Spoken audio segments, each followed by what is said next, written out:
underage girls. The FBI says a Warren County man forced girls online to be as sex slaves. If they didn't agree, he threatened to kill them. But as I-Team reporter Paula Christian explains, a recent plea deal could mean Nicholas Kurtz could get out of jail and not have to register as a sex offender. Judge Tim Black isn't so sure about this plea deal. He says he wants a pre-sentence investigation before he decides whether to release Kurtz from jail. In court yesterday, Kurtz whispered to his supporters, "I'll get out in 3 months." When FBI agents arrested 21-year-old Kurtz in 2015, he was living with his parents in this Clearcreek Township neighborhood, and neighbors were shocked. Just seemed like normal, typical, college-age kids hanging out and buddies. But beginning in 2013, the FBI says he was posing as someone else, demanding nude photos from underage girls in Wisconsin, New York, Maryland, Virginia, and Michigan, and in some cases forcing them to perform sex acts or mutilate themselves on video chat. Most of it is fear and intimidation. Richard Ruggieri is Assistant Special Agent in charge of the FBI's Cincinnati office. He would not talk about the Kurtz case, but warns parents to pay attention to who their children are meeting online. The biggest thing, in my opinion, is be engaged with your kid, right? Know what's going on. Know who their friends are. He says parents should know what social media apps children are using, talk to them about what is appropriate online behavior, and how to respond if someone approaches them. If parents are suspicious, they should look at their child's devices. We're seeing younger and younger victims that are voluntarily sending pictures thinking they're someone they're not.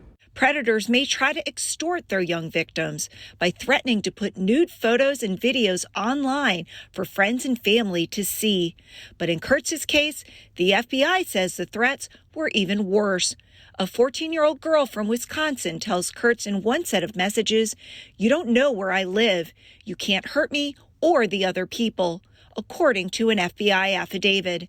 Kurtz allegedly replied, "Yes, I actually do," later saying, "I'll be there in 2 weeks. I have to get guns first." You have offenders like the one that you're reporting about, where they trick kids into providing images. The girl from Wisconsin told the FBI she met Kurtz at age 13 on the social media app Ask FM. He was using the name Chase Rain, pretending to be 17 and living in a foster family. Kurtz sent her a list of 100 rules and videos of how slaves act and told her to memorize the rules and to call him master, according to the FBI. Somewhat surprised at the leniency of the charges against him, given the fact that there seem to have been so many cases of abuse that they suspected. A grand jury indicted Kurtz in 2015 on 2 counts of coercion and enticement. Since then, Kurtz's attorneys have questioned how law enforcement behaved and claim his rights were violated. On Monday, Kurtz pleaded guilty to cyberstalking, which is punishable by up to life in prison. But prosecutors have agreed to release him from jail at his sentencing, likely in February. He'll be on supervised release for 5 years and will have to undergo sex offender treatment. But he won't have to register as a sex offender. For now, Kurtz is in the Butler County Jail. The judge denied a motion for bond yesterday for Kurtz to live near his parents in Lebanon.